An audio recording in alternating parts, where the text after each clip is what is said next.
Aleluya. Les voy a invitar a que busquen en sus Biblias el libro de Lucas, su capítulo 4, versículo 1. Aleluya. El Evangelio según San Lucas, su capítulo 4, versículo 1. Vamos a tomar una pequeña porción. Aleluya. Vamos en los minutos que nos restan a aportar algo a lo que ya estamos experimentando en Dios. Amén.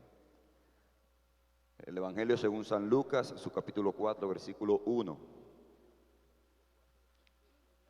Amén.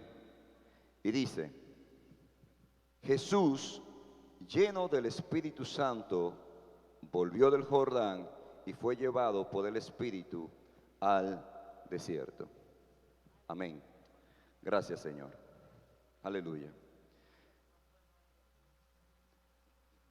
Usted sabe que cuando a uno le toca exponer la palabra, ¿verdad? Siempre uno trata de indagar y seleccionar una historia bíblica y informarse lo más que pueda para así poder nutrir al oyente y poder entonces tener algo de qué hablar. Y hubo algo mientras yo indagaba acerca de lo que quería hablarle hoy a ustedes que me llamó mucho a la atención.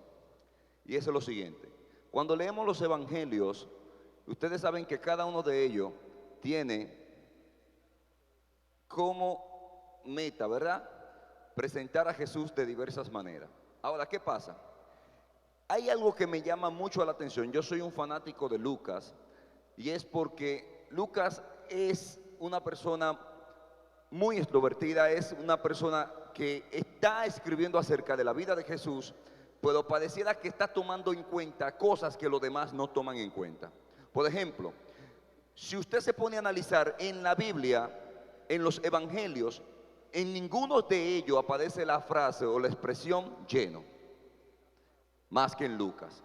Aparece tanto en Lucas como en el libro de los Hechos. Cuando usted comienza a indagar, entonces usted comienza a hacer un análisis profundo de por qué Lucas utiliza esta expresión y los demás evangelios no lo utilizan. Recuerde que Lucas estaba dando un informe a una persona. Alguien se había interesado por la vida de Jesús y Lucas entonces sabía que no podía desaprovechar ni dejar pasar por alto ninguna de las cosas importantes en la vida de este personaje. Por lo que Lucas entonces comenzó a considerar que la vida de Jesús no consistía tan solamente en que era el Hijo de Dios o en que era el Hijo de Abraham, en que era el Hijo de David, ¿verdad? Y Lucas entonces comenzó a indagar por qué y cómo Jesús hacía ciertos milagros y cómo Él se movía de una manera sobrenatural que otros hombres no podían hacer. Y esto me llama entonces a mí la atención. ¿Por qué? Porque llego a la conclusión de que en el análisis que hace Lucas se da cuenta de que el poder de Cristo no consistía en que era el Hijo de David, o que venía de la descendencia de David, mejor dicho.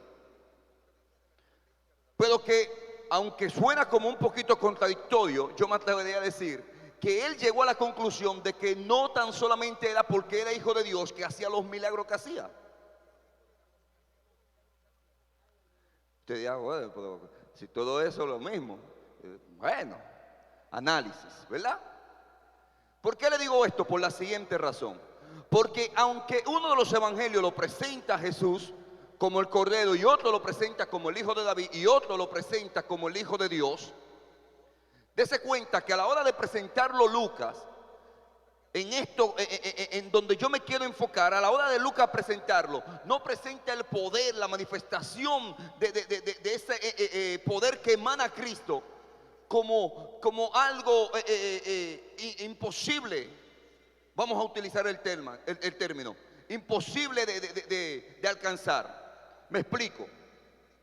Piensa en esto. Si el poder hubiese sido reservado tan solamente para la descendencia de David, ¿pudiésemos nosotros hablar del Espíritu Santo hoy en día? Pero si hubiese sido reservado tan solamente para los que eran hijos de manera directa, yo creo que tampoco pudiésemos hablar del Espíritu Santo. Ahora, cuando Lucas hace el análisis, entonces se llega a la conclusión y dice, wow, wow. Lo primero es que Jesús no comienza el ministerio sin antes ser lleno del Espíritu Santo. Uno de los evangelios registra que Juan dice que recibió la orden de que cuando él vea descender el Espíritu Santo y permanecer en esa persona, entonces ese es el hombre. Lucas habla del bautismo, pero utiliza la palabra lleno. ¿Por qué me llama la atención la expresión lleno? Por la siguiente razón. Es porque el hombre, desde el principio, cuando el hombre cae, cuando el hombre comete el error de pecar, y automáticamente el hombre siente un vacío, siente que algo se despoja de él. ¿Por qué le digo esto? Por la siguiente razón. Porque cuando usted comienza a leer en la Biblia, usted se da cuenta de que el hombre procura llenarse de lo que sea. El hombre es avaricioso porque es un deseo de la carne. Y recuerde que todo deseo de la carne es imposible satisfacerlo porque es carne. Por eso hoy tenemos que hablar de los fornicarios. Hombres que no se complacen con tener una sola mujer. Pero también podemos hablar de los otros pecados y nos damos cuenta que cuando hablamos de los otros pecados, usted se da cuenta de que son cosas que van enlazadas a los deseos carnales. Póngase a pensar, ¿por qué es el hombre avaricioso? ¿Qué hace un hombre con más de 2.000 millones de dólares en su mano? ¿Y quiere más? ¿Qué hace el hombre con todo el oro del mundo? Como lo hay hoy en día, tanto tienen que hacen hasta inodoro de oro. Y no se complacen con eso y construyen un vehículo y le dicen, no, yo lo quiero que esté enchapado en oro también. La pregunta es, ese metal tan precioso, tan deseado por nosotros los hombres, vamos a analizar en qué contribuye a nuestras vidas. Póngase a pensar. Esto me llama la atención porque Jesús hace una pregunta. Jesús le pregunta al pueblo y le dice, ¿por qué gastáis vuestro dinero en lo que no aprovecha? ¿Por qué no lo gastan en comida? Póngase a pensar esto. ¿Usted sabe por qué? Porque el hombre es insaciable. Y esto me llama a mí mucho la atención porque entonces ahí comienzo a analizar y comienzo a entender el por qué Jesús continuamente le hacía un llamado al hombre. Jesús está en una fiesta y de repente dice la Biblia que Jesús se pone de pie y dice, todo el que tenga sed, venga a mí y beba. Pero no sé si usted recuerda también a aquella mujer que fue a buscar agua, mejor conocido como la samaritana. Y cuando se presenta delante de Jesús, Jesús lo primero que le dice es, mujer, te aseguro algo, vas a tomar de esa agua y volverás a tener sed. Lo que significa que vas a tener que volver al mismo pozo una y otra vez a tomar la misma agua y vas a seguir teniendo sed. Más sin embargo, tengo para decirte una cosa, si tomas del agua que yo te daré, te aseguro que de ella brotará vida eterna. Dese cuenta que cada vez que Jesús hablaba de sí, hablaba como respuesta de la necesidad del hombre. Si Jesús habla acerca del pan y se presenta como el pan, le hace saber al pueblo y le dice, he aquí ustedes comieron el maná, pero le voy a hacer saber lo siguiente, sus padres lo comieron y no se saciaron. Tenían que salir todas las mañanas a buscar el mismo maná. Todas las mañanas. Y no había forma de que se saciaran. Mas sin embargo, Jesús vuelve y alza la voz y le dice, mas el que come de mí no tendrá hambre. Y Jesús entonces vuelve y se presenta. Y cuando vuelve y se presenta, entonces dice, señores, si no comen mi carne, no van a poder saciarse. Miguel, ¿y qué tiene que ver la comida con ser lleno? Ja, eso mismo. Que ser lleno representa, si vamos a una definición, es estar saciado, estar rebosado, que no le haga falta nada. ¿Cuándo fue la última vez que usted pensó que ya no le hacía falta nada? A las 12 del mediodía, cuando se comió el arroz y de ñapa se echó el concón con habichuela. Yo sé lo que da una perpejía. Yo creo que todo el dominicano, los hombres, las mujeres no saben exactamente lo que es eso. Después de comerse su plato de arroz, agarrar el concón, echarle la habichuela, echarle la grasa del pollo, y si de ñapa aparecen 2 pedazos de aguacate, echárselo también. Y usted sabe que ya usted está lleno, pero usted cree como que esa llenura como que va a durar una eternidad. Y de repente cuando usted se come eso, hermano, ahí yo lo llamo una perpejía, porque es que usted tiene que sentarse así. Yo vi sí, no puede ni siquiera respirar. Pues usted no se ha dado cuenta que lo sorprendente del caso es que usted come de esa manera, ¿verdad? Se da una hartura de esa manera. Mas sin embargo, no pasa quizás una hora y ya usted vuelve a tener hambre. Eso es lo sorprendente de todo esto. Eso es lo sorprendente. Es decir, la vida del hombre, humanamente hablando, nunca será saciada. Nunca será saciada. Entonces, cuando Lucas hace el análisis de lo que es ser lleno, yo veo que Lucas no hace hincapié en la llenura de los panes y los peces. Lucas no se enfoca en decir, wow, y todos fueron llenos. Sabemos que sobró pan, sabemos que sobró peces. Pero más sin embargo, cuando usted lee los evangelios, nosotros somos seres carnales. Pero todos los que estamos aquí sabemos que cuando Pablo habla acerca de la carne, Pablo nos dice que primero fue esta carne y luego lo espiritual. Pero dése cuenta que en la eternidad primero se concibió lo que es usted en el espíritu. Es decir, que cuando la Biblia hace hincapié de que nuestro problema no es carnal, sino espiritual, es cuando nosotros debemos de entender cuál es nuestra posición delante de Dios. Porque entonces ahí es cuando yo entiendo por qué Pablo, cuando habla con Timoteo, le dice, óyeme bien, no apaguéis el Espíritu Santo. No lo apagues.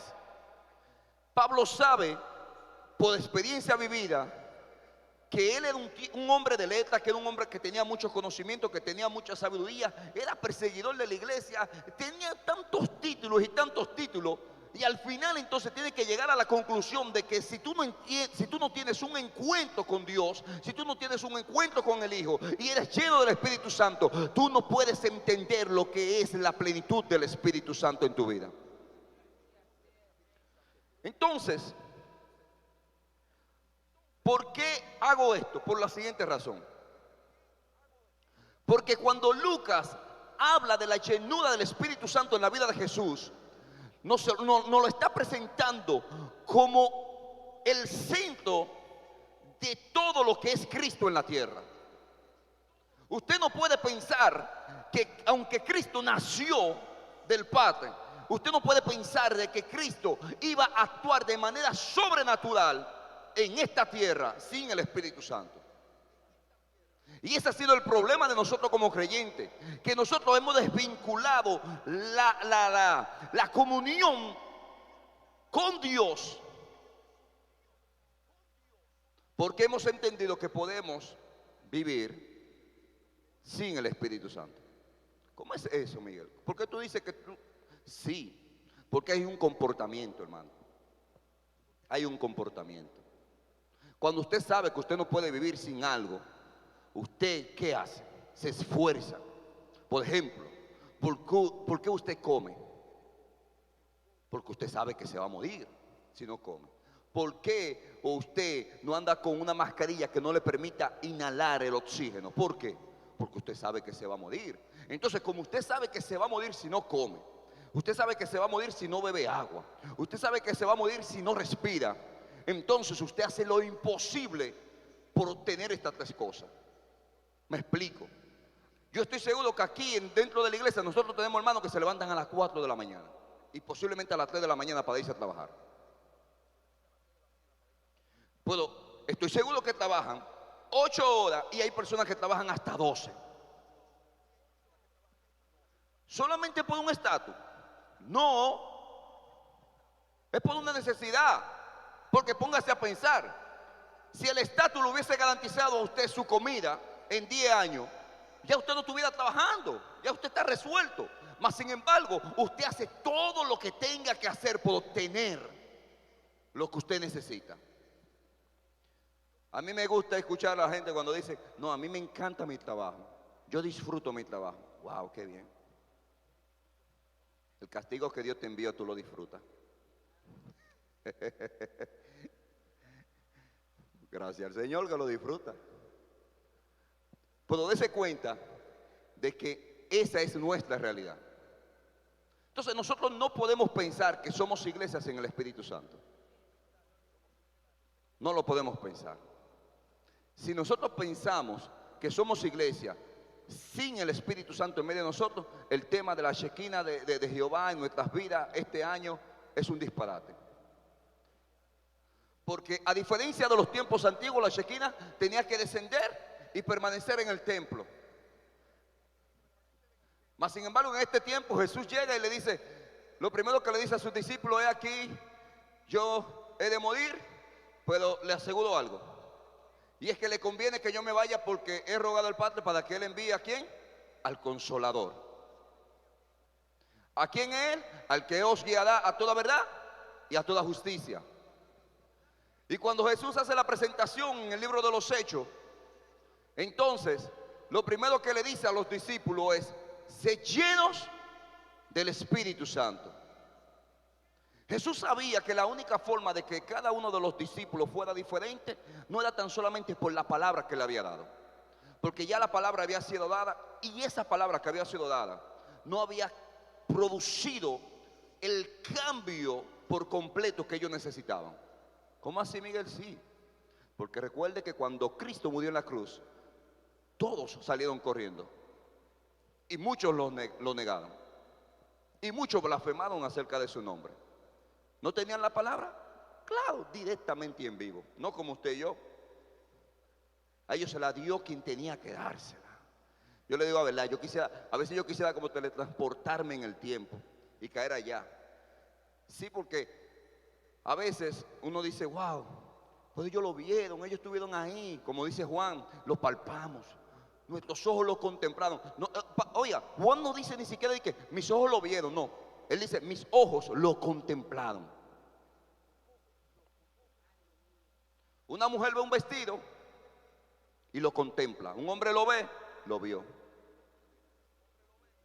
La realidad. La mujer comienza a buscarle todos los detalles. Cuando Juan dice nuestros ojos lo contemplaron, fue un análisis profundo. Fue un análisis profundo. Yo estoy seguro que ellos llegaron a muchas conclusiones. Decían, pero yo no sé cómo era Jesús, pero yo imagino la discusión de ellos, porque el contemplarlo es algo increíble. Pues yo estoy seguro que había un debate entre ellos. Y tú le viste los ojos. ¡Wow! Pero tú le viste la melena. Sí. Pero hubieron tres que tuvieron una conversación más a fondo, porque lo vieron transfigurado. Y yo me imagino que esa conversación sí fue interesante. Muy interesante. Entonces, Lucas habla acerca de la llenura del Espíritu Santo y de la importancia de la llenura del Espíritu Santo en la vida de Jesús. Y esto entonces me lleva a mí a la conclusión de que si en la vida de Jesús era tan importante esa llenura del Espíritu Santo, nosotros debemos de entender que también en nuestras vidas es sumamente importante. Es vital, hermano. Es vital. Porque para poder permanecer en la fe, sin Él es imposible. Usted ve las personas que se apartan. Yo le voy a decir algo: el que se aparta de los caminos del Señor sencillamente se desconectó del Espíritu Santo. Nadie, mira, yo se lo voy a decir claro y pelado. Yo he estado en varias iglesias, me he congregado en varias iglesias. Y por mi mente nunca ha pasado descarriarme. Eso no es, para mí eso dejó de ser una opción. Descarriarme dejó de ser una opción. Pero me he dado cuenta que para las personas que apagan el Espíritu Santo y que no son llenos del Espíritu Santo, apartarse de Dios es lo más fácil. Porque recuérdese que Pablo, cuando habla a la iglesia de Gálatas, le dice que hay una batalla. Hay una batalla. Y presenta dos vidas. Y dice, he aquí la vida de la carne y aquí la vida del Espíritu. Y comienza entonces y dice, estas son las obras de la carne. Y esta es la vida del Espíritu. ¿Y usted sabe qué es lo que a mí me encanta cuando Pablo le habla a la iglesia? Que Pablo no le echa la culpa al diablo. Y discúlpeme. Porque Pablo cuando le habla a la iglesia le dice, haced morir en vosotros lo terrenal. Y comienza a decirle, fornicación, adulterio, lascivia, mentira. Entonces, ¿por qué Pablo nos dice a nosotros que lo hagamos morir? Cuando su oración durante mucho tiempo ha sido, Señor, quítame, quítame. Y Señor, quítame, quítame, quítame. Estás leyendo mal. Y si lees mal, entiendes mal. Y si entiendes mal, tu oración va a ser incorrecta.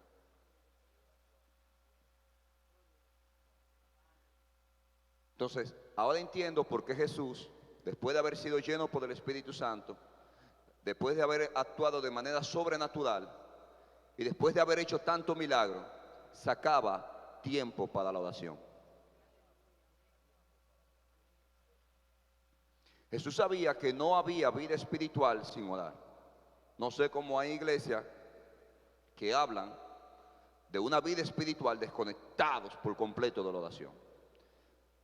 Yo creo que la oración que hizo Jesús en Getsemaní, si me involucró a mí en esa oración, yo creo que todavía tiene efecto en mi vida. Yo creo que sí. Yo creo que sí. Porque lo dijo también, lo dijo, Señor, no oro tan solamente por esto que creen, sino también por lo que van a creer por medio de ellos. Y mire qué chulo, esa oración llegó a mí y estoy aquí hoy predicando. Gloria a Dios. Y ese ejemplo también de leer la palabra que él dio, cuando él estaba en el templo siendo tan solamente un niño, agarró y comenzó a leer el Salmo 63 fue, 63 o 65, cuando habla de que el Espíritu de Jehová está sobre mí. Pero también cuando nos presenta a Jesús subiendo al templo, sí, Isaías, cuando nos presenta a Jesús subiendo al templo en día de sábado, o cuando nos presenta a Jesús, como estaba diciendo, orando, porque no fue una sola vez, fue continuamente que lo hizo. Entonces, si esas son las herramientas que yo necesito para que lo que yo recibí de Dios, la llenura del Espíritu Santo que recibí al inicio, permanezca en mí y se conserve en mí, ¿por qué entonces no utilizarlas? No podemos ser dejados. No podemos ser ignorantes. Tenemos que entender que si estamos aquí no es por nuestras fuerzas. No es por nuestras fuerzas. Su carne le dijo a usted, quédate en tu casa. Estás cansado. Posiblemente usted podía ganarse 2 pesos más hoy. Y usted dijo, no, yo voy a salir temprano porque voy a orar. Y usted llegó a la iglesia. Y posiblemente usted se tiró de rodillas y mientras estaba de rodillas, la carne le decía, ¿qué estás haciendo aquí? Sal corriendo para tu casa. O llama a fulano, o a esto, a aquello, a lo otro. Pero déjame decirte algo, estás en el mejor lugar. Estás en el mejor lugar. ¿Por qué estás en el mejor lugar? Porque este es el único lugar donde el Espíritu Santo te puede garantizar que ese combustible que se consumió durante el día de hoy, que lo llenaste anoche o esta mañana, pero fue menguando, fue bajando, fue bajando, fue bajando, fue bajando, se ha recargado de nuevo. Porque lo necesitamos. Necesitamos recargarlo en Él. Necesitamos entender que si Él no está en nuestras vidas, si no somos llenos de Él, no podemos entender este reino. Y no podemos llevar este reino al lugar o a la posición que Dios quiere que lo llevemos en este lugar. Así que yo le voy a solicitar que se ponga de pies.